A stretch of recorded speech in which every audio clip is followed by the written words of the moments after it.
تاریخ دیکھی، حسن بن صبا نے علماء اہل سنت کو اس زمانے کے 40,000 علماء کو قتل کرایا.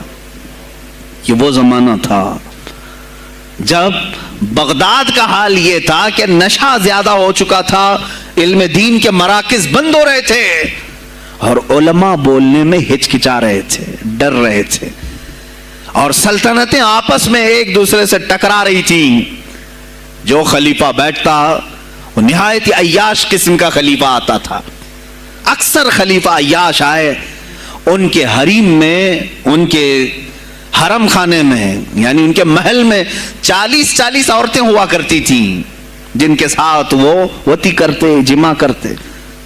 جبکہ وہ مسلمان خلیفہ، ایک بادشاہ کے لیے چاہے کوئی بھی ہو 4 سے زیادہ کی اجازت ہے. 40 کنیزاؤں کے ساتھ وہ زندگی گزار رہے ہوتے.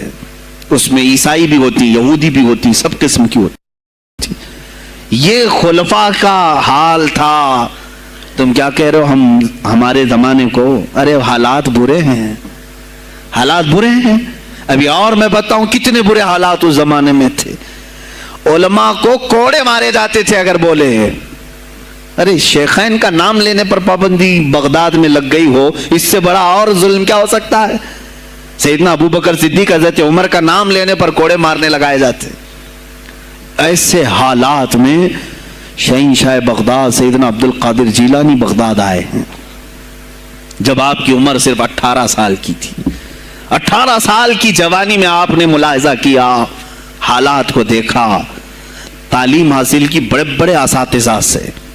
آپ کے اساتذہ فقہ میں الگ ہیں، حدیث میں الگ ہیں، تفسیر میں الگ ہیں، علم کلام میں، کئی علوم و فنون پہ آپ نے مہارت حاصل کی. اس کے بعد حالات دیکھ کر کے آپ نے کیا کہا؟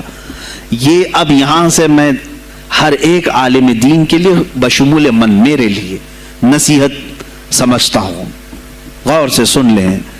غوث پاک رضی اللہ تعالیٰ عنہ کی زندگی میں ایک موڑ ایسا آیا، اور شاید میں نے بھی کبھی کئی مرتبہ اس طرح سوچا ہے. میں کمپیئر نہیں کر رہا ہوں، لیکن سنیں، حالات کو دیکھ کر کے غوث پاک نے جنگل کا رخ اختیار کر لیا. کیا لینا دینا ہے اس دنیا سے؟ اور آپ خود فرماتے ہیں کہ میرے دل میں یہ ارادہ تھا، میرا ارادہ ہوا جنگل میں ایسی جگہ رہوں کہ نہ مجھے مخلوق دیکھے اور نہ میں مخلوق کو دیکھوں. عبادت میں ایسے مصروف ہو جاؤں. جنگلوں میں آپ عبادت کرتے رہے، لیکن فرماتے ہیں مجھے غیب سے آواز آئی اللہ رب العزت کی طرف سے. کہا اے بندے قادر، آپ کا نام ہی عبد القادر ہے، اے قادر کے بندے، تجھے اللہ نے